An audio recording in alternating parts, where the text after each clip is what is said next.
Hey, I'm Andy. I'm 25, live in Sacramento, and I work part-time at a local tech repair shop while finishing my degree in digital marketing. Nothing glamorous, but it pays the bills. I rent a small apartment, drive a used Camry, and up until recently, my life was, well, predictable. Go to work, go to class, hang with the guys on weekends, nothing wild. About a month ago, I met a dude named Lucas. He's younger than me, just turned 21. We hit it off at work. Same dark sense of humor, same love for classic rock, same hatred for small talk. He told me I should come by his place sometime to chill, meet his friends, maybe game a little. I said sure. I didn't know that his place also meant his mom's house. The first time I went over was a Sunday afternoon. The air had that early spring warmth, like it hadn't decided whether to be hot or cold yet. I pulled up in front of a clean 2-story house with a freshly cut lawn, and one of those American flags on the porch. I rang the bell. Lucas opened the door in socks and sweatpants.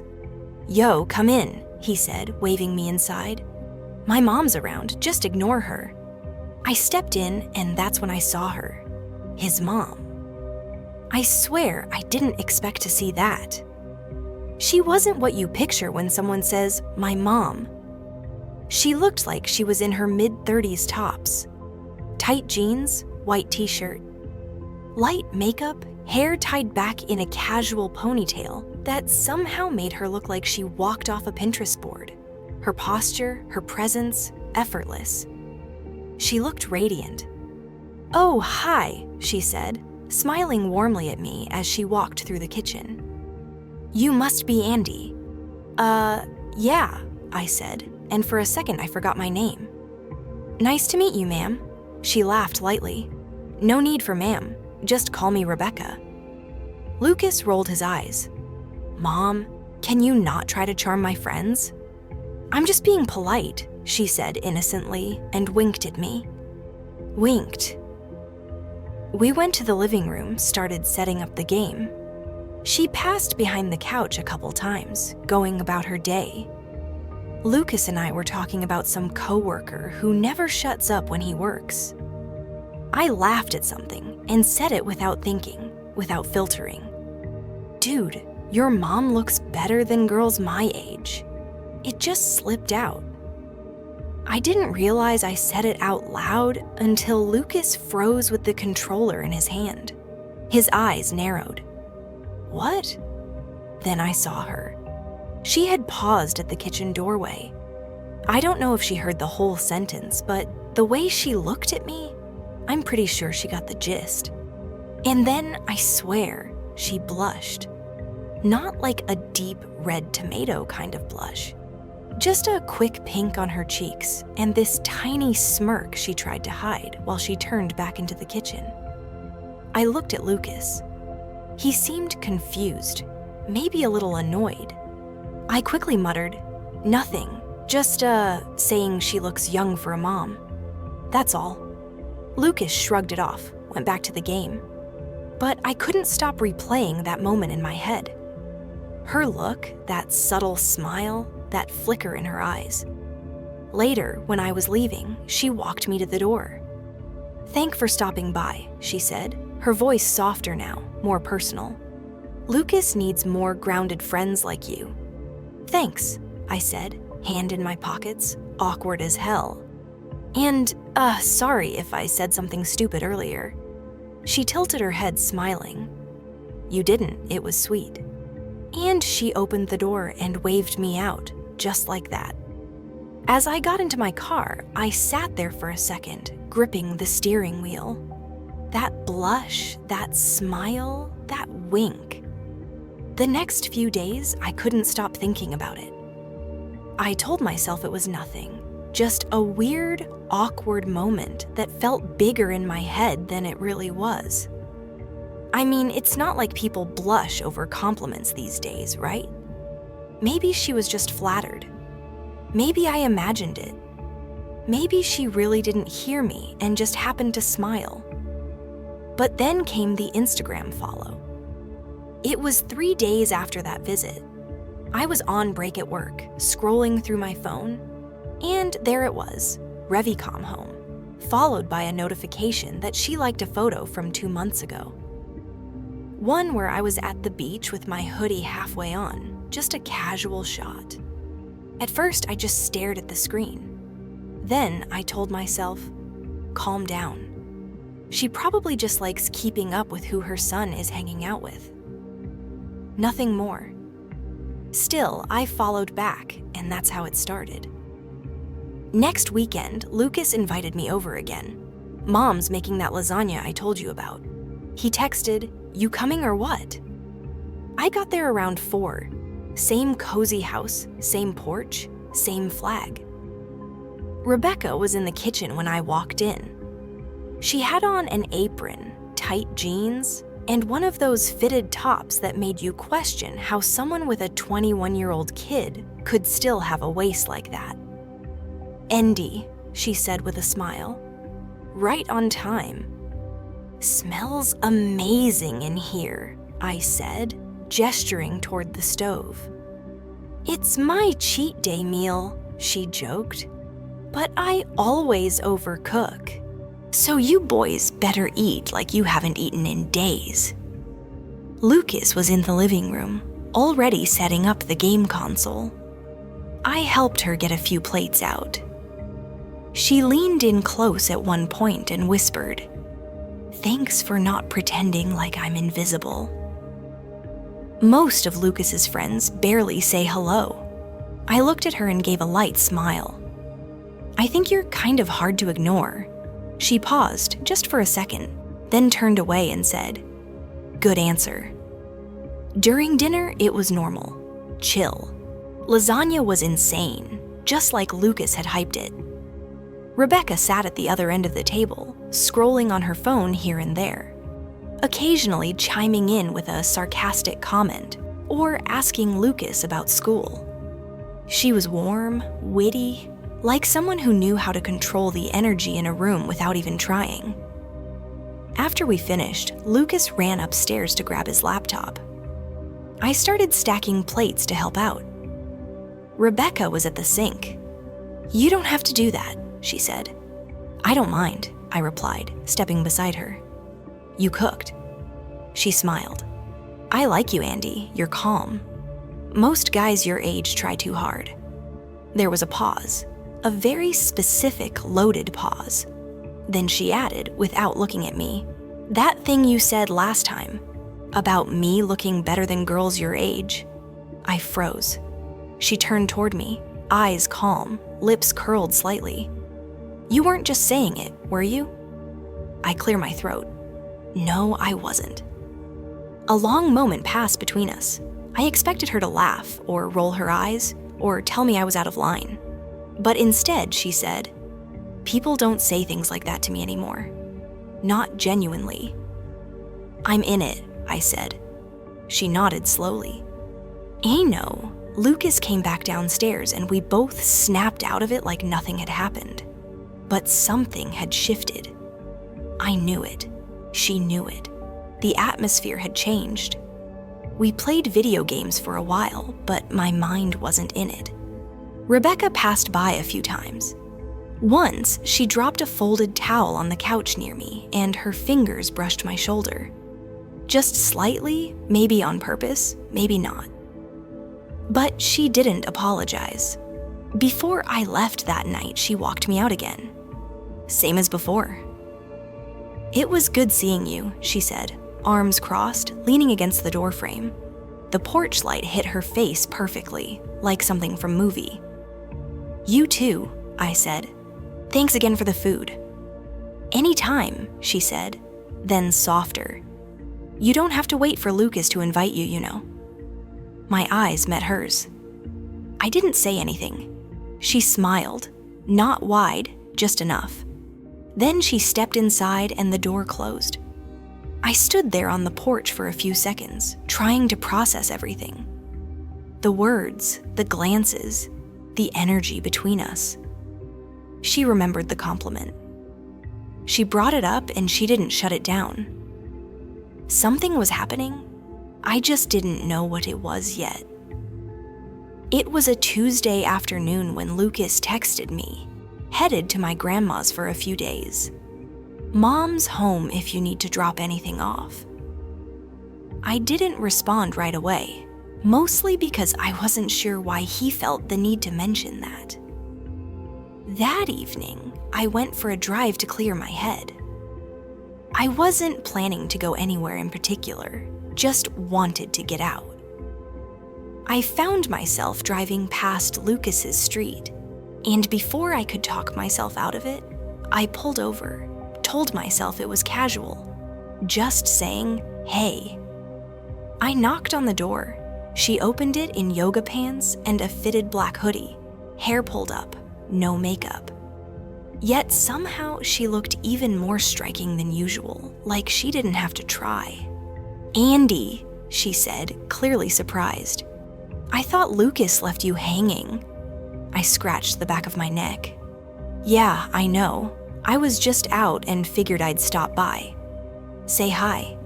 She leaned on the doorframe. "You sure you didn't come for more lasagna?" I laughed. "That too." She stood there for a second, then pushed the door open wider. "Come in." I stepped into the familiar living room. It smelled like vanilla and something warm, probably candles. She walked ahead of me toward the kitchen. I was just about to make tea. "You want some?" "Sure," I said, sitting on the bar stool near the counter. We didn't talk much at first. She boiled water, pulled down 2 mugs, moved around the kitchen like it was part of her body. Effortless. I caught myself watching her hands more than once. How she moved, how she poured, how her fingers brushed her hair back when it fell in her face. When she handed me the mug, our fingers touched for a second too long. Not an accident. I could tell by the way her eyes stayed on mine after. We sat down in the living room. No TV, no distractions, just silence and steam from our mugs. She broke at first. "You're not like most of his friends." "I'll take that as a compliment," I said. "You should," she replied. "Most of them don't know how to have an actual conversation. You, on the other hand, you look me in the eyes." "That's rare," I shrugged. "Maybe I just don't want to miss anything." That made her smile, really smile. After a few moments, she looked down at her mug. "Can I ask you something?" "Sure, that compliment. The first time you were here, when you said I look better than girls your age. Did you expect me to be offended?" "No," I said. "I thought I'd be embarrassed, but not you." She looked up at me again, this time with a softer expression. I wasn't offended, just surprised. It's been a while since someone looked at me like that. I didn't know what to say to that, so I didn't say anything. Then she added, almost a whisper, "And the way you look at me now hasn't gone unnoticed." My heart kicked up a little. I set my mug down slowly. "Is that a bad thing?" I asked. She leaned back into the couch, crossing her legs. "No, it's dangerous, but not bad." Silence again. The air between us was heavy, but not uncomfortable. Finally, I said, "I don't want to cross any lines." She tilted her head. "What if I'm the one moving the line?" That moment, I'll remember it forever. It wasn't loud or explosive.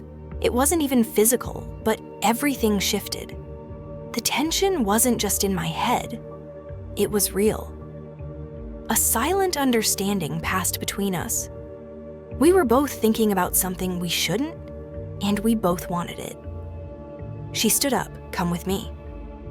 I followed her to the kitchen, where she pulled out a bottle of wine from a small rack and 2 glasses. "Lucas doesn't like red," she said, "but I do." We sat at the kitchen island, sipping quietly. She told me about her divorce, how her ex-husband left when Lucas was 14, How she had to rebuild her life from scratch. How she hadn't seriously dated in years because most men either got intimidated or treated her like a trophy. "You don't do either," she said. "That's why you stand out."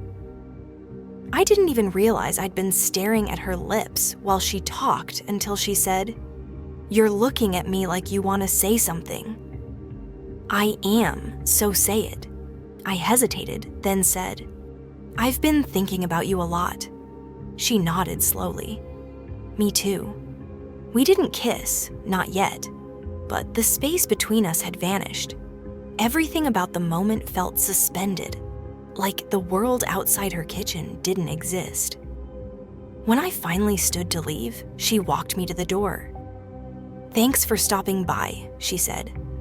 "Thanks for letting me in," I replied. She opened the door, but before I stepped out, she touched my arm gently. "Next time," she said, "don't ring the bell, just walk in." And with that, she closed the door behind me. I got in my car, turned the engine, and sat there for a minute. There was no going back, not in my head, not in hers. Something had shifted, and we both knew it. The next few days felt different. I wasn't sure how to act, what to text, or whether I even should. Rebecca had said, "Just walk in next time." And I couldn't stop replaying that in my head. It was Thursday evening. I'd just gotten off work, still in my gray polo and jeans, when I parked outside Lucas's house. His car wasn't there. That mattered a lot. I hesitated at the front step for a second, then did what she told me to do. I opened the door without knocking. She was in the kitchen, no apron, no makeup, just a plain long t-shirt that barely covered the top of her thighs and fuzzy socks. She turned her head when she heard the door. Her expression didn't show surprise, more like relief. "I was starting to think you changed your mind," she said, turning down the stove. "I wasn't sure if you meant it," I replied. She gave me a small smile. "I wouldn't have said it if I didn't." I stepped inside and closed the door. Something about that click behind me made the room feel 10 times quieter. I followed her into the kitchen like I'd been there 100 times before. She was cooking pasta.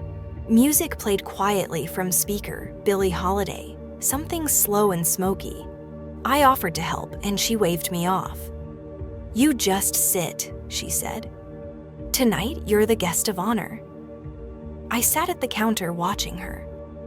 Everything about her was calm, unforced. She didn't try to impress me. She didn't need to. When she brought over 2 bowls, she didn't sit across from me. She sat beside me, closer than she ever had before. Dinner was good, but we barely touched our food. Conversation was easy, like we'd known each other longer than we actually had.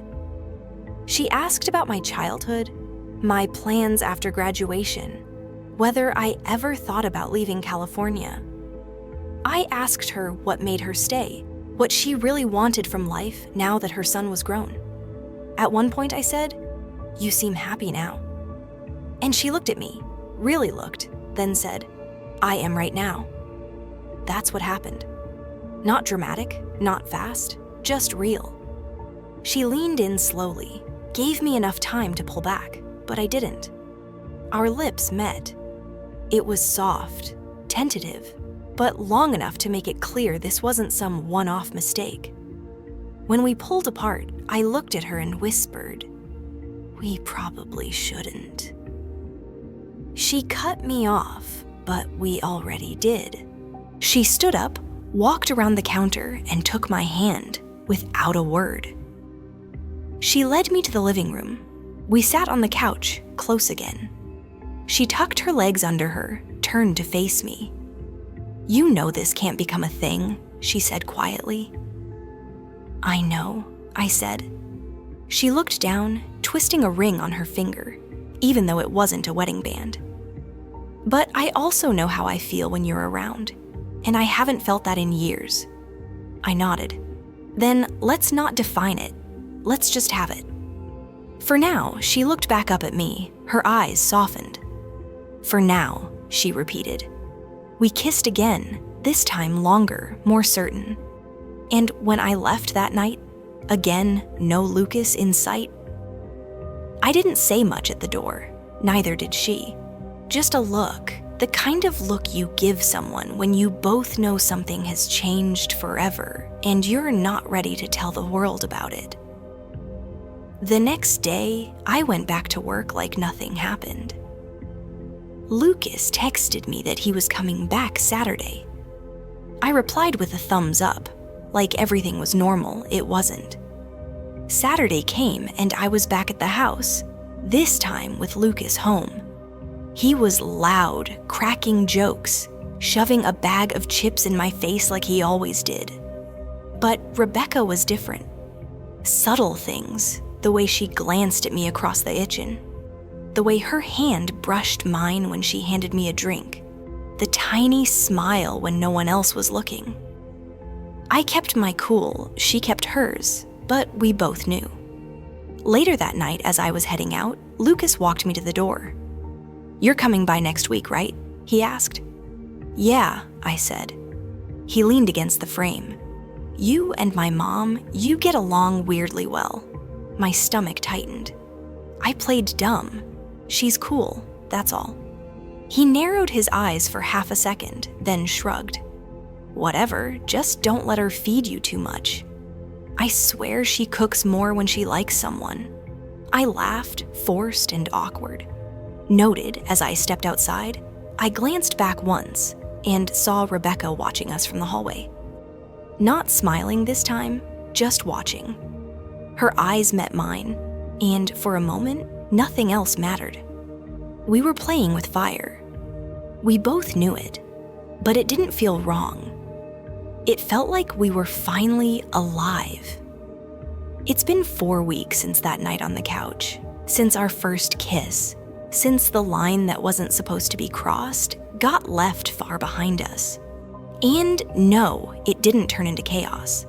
There was no big blow-up, no betrayal, no screaming matches. Instead, it became something quiet, something just ours. Lucas still doesn't know, at least not officially. He suspects, I can tell. He's not stupid, but he doesn't have proof, and we've been careful. No texts, no calls, no lingering looks when he's around. When I'm over, it's just like before. Friends hanging out, gaming, eating too much, talking trash. And when Lucas leaves the room or steps outside to take a call, Rebecca and I steal a glance, just one that says everything. But when he's not home, that's when we're us. The first time we spent the night together, it wasn't planned. I came by when Lucas was out late. We sat in the living room, just talking like always. She had her hair down for once, wearing a long cardigan and no shoes. Something about the way she looked that night, unfiltered, quiet, real, made it impossible to hold back. I kissed her, she kissed me back, and she didn't let me leave. The next morning, I woke up before her. I sat there for a long time, just watching her sleep. I never felt anything like it. Not obsession, not lust. Something more honest, something peaceful. We didn't talk about what it was. We didn't label it. But after that, it became our rhythm. We saw each other once or twice a week, never too often, always with caution, always on her terms, but never with hesitation. She told me once, this might not last, but while it does, I want it to be real. And it was. One evening, we were sitting on the back patio, sharing a glass of wine. She had her legs tucked under her, wrapped in a blanket, her head leaning lightly against my shoulder. "This feels dangerous," she said. I smiled. "Because it is." She turned her head slightly. "Do you regret it?" Number, I answered immediately. "Not even close." She paused for a moment. What happens if he finds out? I didn't have an answer. I didn't pretend to, but I looked her in the eyes and said, "We'll deal with it."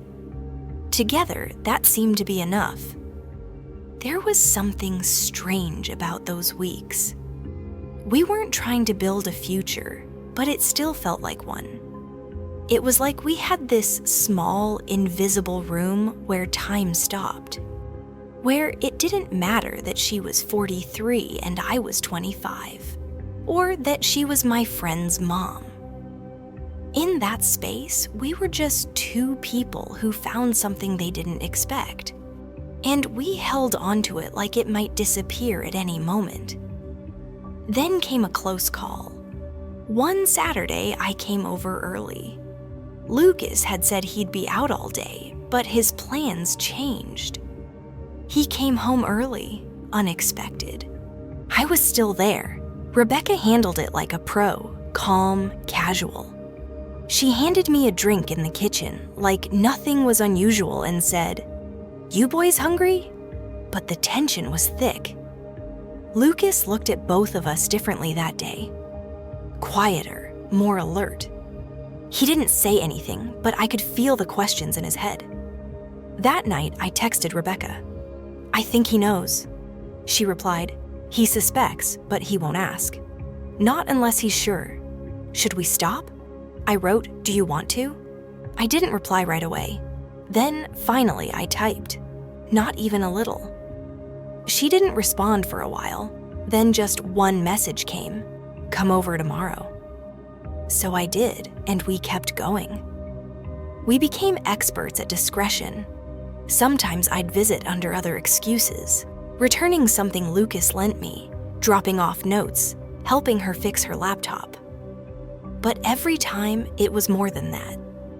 We had dinners, we watched movies, we talked about our days, we laughed, we touched, and sometimes we just sat in silence, content to be next to each other without saying a word.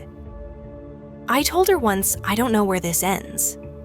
She nodded and said, "Not everything needs an ending, but the truth is, we found one anyway." A soft, quiet ending, not to us, but to the worry. People started to suspect. Her neighbor saw me leaving once and raised an eyebrow. Lucas mentioned something about me being around more than usual.